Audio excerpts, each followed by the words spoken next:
Heavenly Father, we ask you to bless our time. May it be fruitful according to your will. And if it is from you that this great gift is placed in our hands, may we be trustworthy and may we fulfill your will through everything we do. We ask through the prayers of St. Sharbel and all the saints, Father, Son, and Holy Spirit, now and forever. Amen. So, first thing is that when I called Bishop Zubik, I asked him about Father Adrian Van Camp and Susan Muto. He said their reputation is stellar, not just in the Diocese of Pittsburgh, but everywhere. They're faithful to the church. I don't like, my field is spirituality. I don't like the feel-good spirituality. Everybody's fine, everybody's good, everything's nice. No, I like the deeper spirituality that goes deep. St. Sharbel's spirituality. That's the spirituality of the early church fathers, the martyrs. They were unafraid of facing any difficulty, and they had a deep and abiding faith. When Pope Paul VI beatified St. Sharbel, it was at the end of the Second Vatican Council. He didn't beatify anyone else. It was Sharbel. And his point with doing that was saying the Second Vatican Council, with the biggest gathering of church fathers in history, was supposed to renew the world and renew the church. And he said, if you want to know the way to renewal of the church, look at the interior life of St. Sharbel.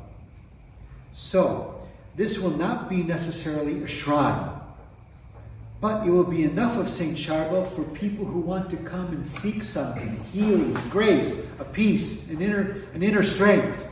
It'll be enough of that. My desire is to make it a place where people want to develop their interior life. And they want to sell this, but they don't want to just sell it to anybody.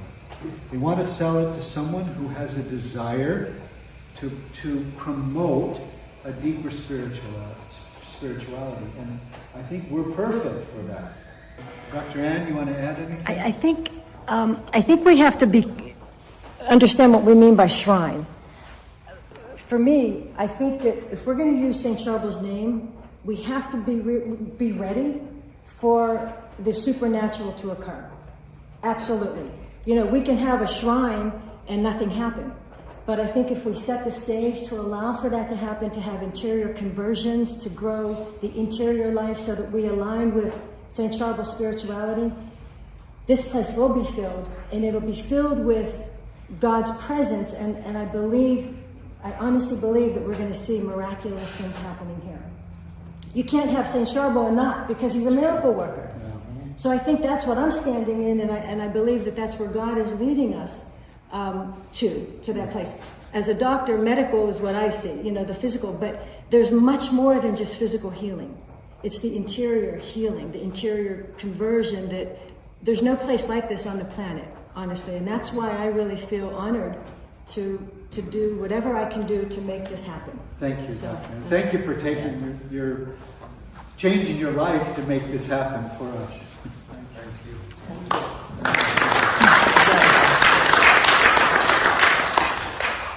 Thoughts, questions, ideas?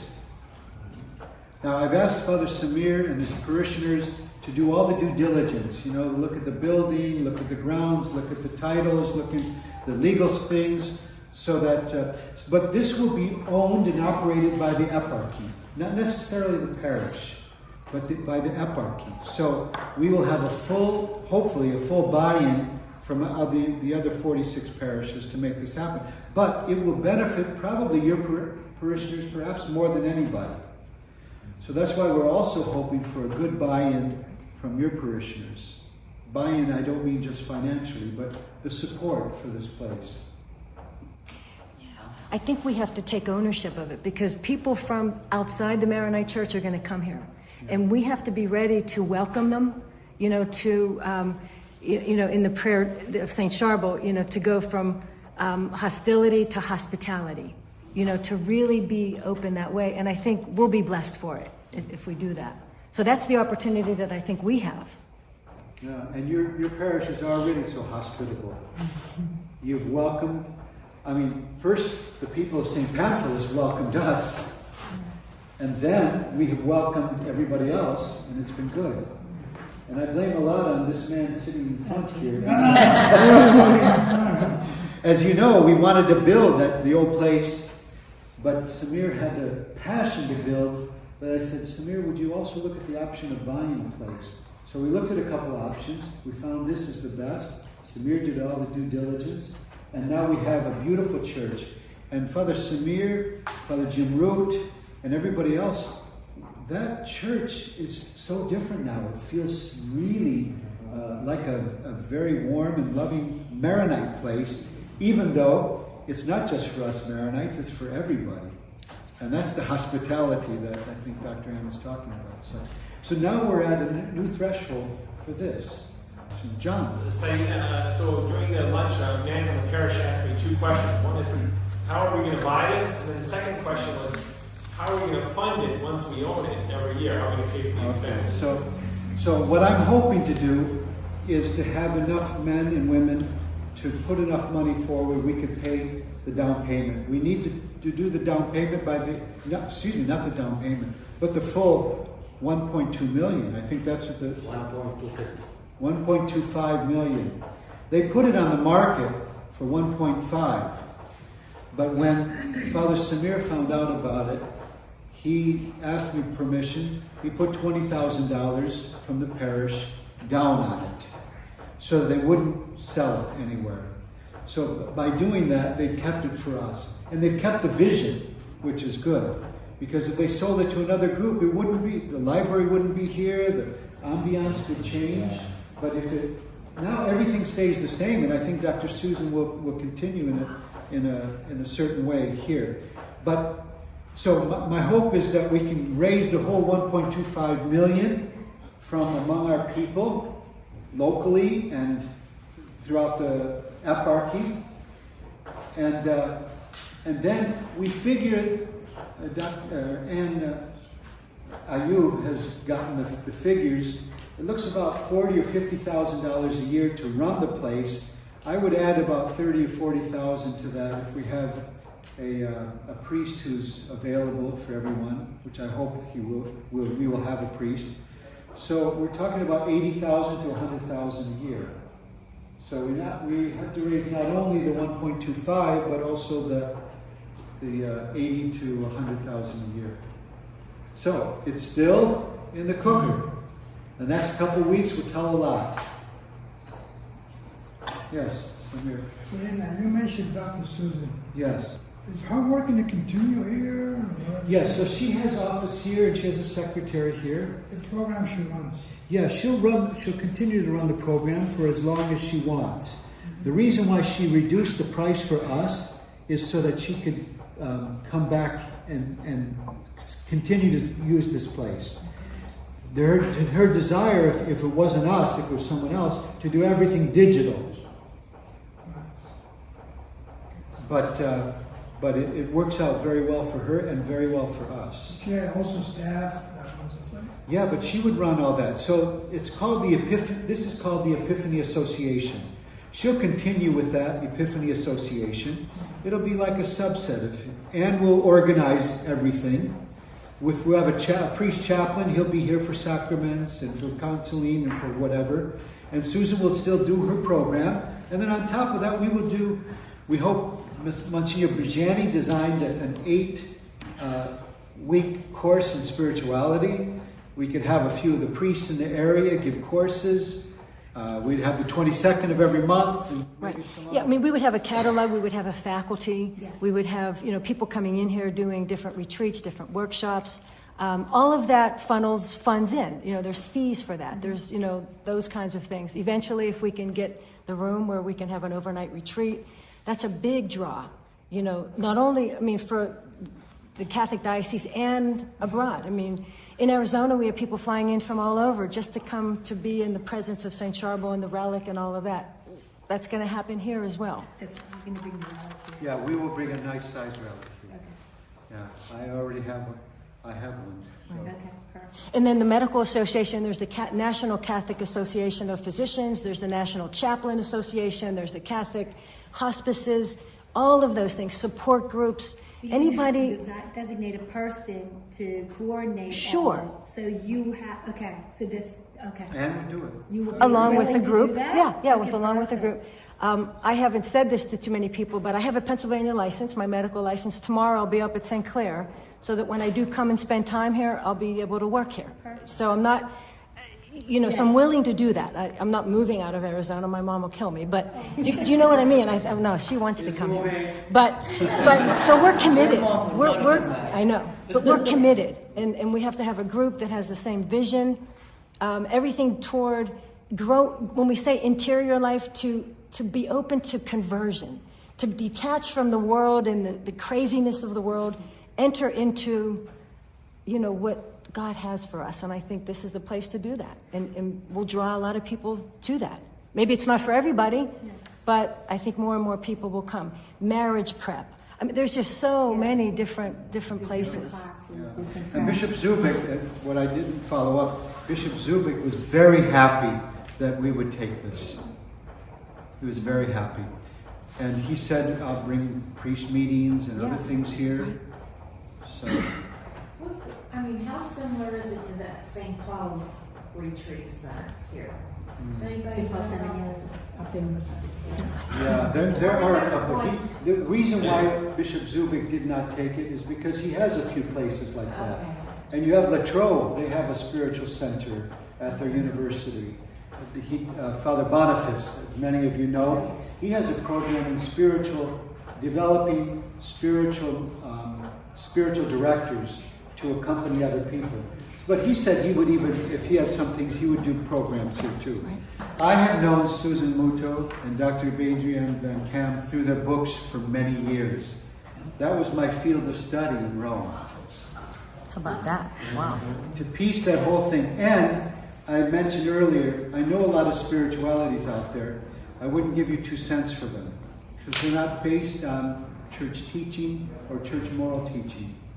Adrian Van Camp had to escape the Nazis to continue because he believed in objective truth. So he and John Paul and so many others have believed that there is a truth that can be discovered in our nature, in our humanity, and in the teachings of the church. The world is not just open for grabs. Everybody, your truth, my truth, his truth, their truth. There is a truth that we can discover. And then I started realizing some of these books, you can't find a treasury of books like this, of 10,000 books, just on the spiritual life from the church. And so I thought to myself, what happened to Lou? Father Lou. You're right, it's not just coincidence. Maybe this is all God weaving us. And St. Sharbel was a man of the church. He loved the church. And so with this, if we can make it work, this would be a beautiful opportunity for us to showcase the Maronite spirituality in the person of St. Sharbel. She was telling me about St. Pamphilus originally. Oh yes, can you tell us a little bit of the story about St. Pamphilus in the beginning? I think it's very interesting. Okay, well, I've been a parishioner of St. Pamphilus, and it opened up. And at one time, I guess it was 30 years ago that they bought this? We had this property. We had owned this property. St. Pamphilus owned this property. And we sold it to reduce the debt on St. Pamphilus. And that's when the Epiphany Center came. So it's full circle. So it's sacred meant to ground. be. Yes, Sacred space. It's meant to come back to Sacred us. space. And I say Absolutely. something? Yes. When Father Jim was here, Uh-huh.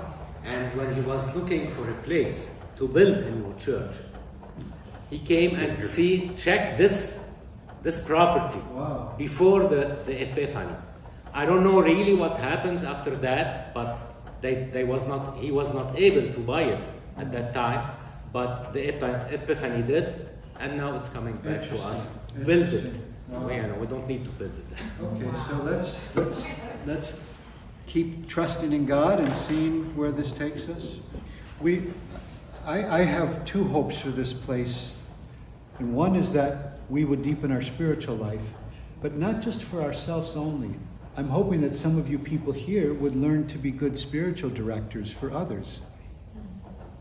And now a lot of laypersons are becoming very good spiritual directors for others.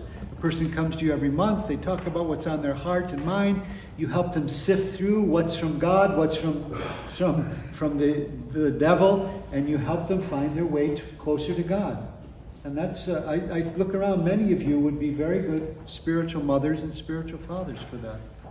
Got to make this happen. So if anybody wants to make a donation, we put something in the bulletin, and I think many of you received an email. So we will, John, my trusted associate in the eparchy, he keeps track of all those donations. Last year, we raised $1.5 million to keep our diocese afloat. Our expenses are 1.4. We took in 1.5. Each year we do about that. On top of that, we took in 1.4 for Lebanon. Just for Lebanon, for 60 different institutions. So financially, I think we're okay, financially stable. But this is a big project still, 1.25 million. So all of that, all of those monies will be shepherded by John, and they'll put it on Google Docs so that everybody will get the proper thank you notes. And also, we're looking for perhaps a couple people who would want to make us a larger larger loan. I prefer not to have loans. I prefer to have grants. But we're looking for every way. Yes, I'm sorry. I would like to see something simple. I appreciate the docs and Google Docs, but it'd be really nice to just have, those old-fashioned barometer, thermometer reads, like, where are we? How Yeah, are we? perfect. Just real simple. All right, we'll try to do something, John. That would be great, because Okay. every little bit counts. Now, as I mentioned, we will incorporate this in the eparchy because, but it'll be a separate corporation. Help me with this discernment. I thought we would just start with the bigger donors and with this parish. And then after 2 weeks, if we see if we can do it, because we have to give an answer to Susan Muto. After 2 weeks, if we think we can do it, then I'd open it up to... I think we should just open it up now. But that's my discernment. I don't know. Oh, we're gonna I'll be very honest. I have some critics. Like all of you have critics. And my critics are some people who say, no, this is not, you're not going to be able to raise that much money. So don't go to all of our parish. Don't make a big deal out of it until you know for sure whether you can do it. Don't embarrass yourself in front of the whole Maronite Church. Okay, that full disclosure here. Those are the critics. So let's prove them wrong. That's what I was telling you. Yeah.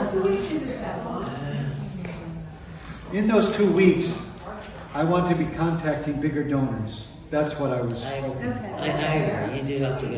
Okay, so we can wait 2 weeks? Yeah. In the meantime, anybody who wants to make a donation, you're welcome. And anybody knows some bigger donors, and you can reach out to them. And then in 2 weeks, we'll go full force.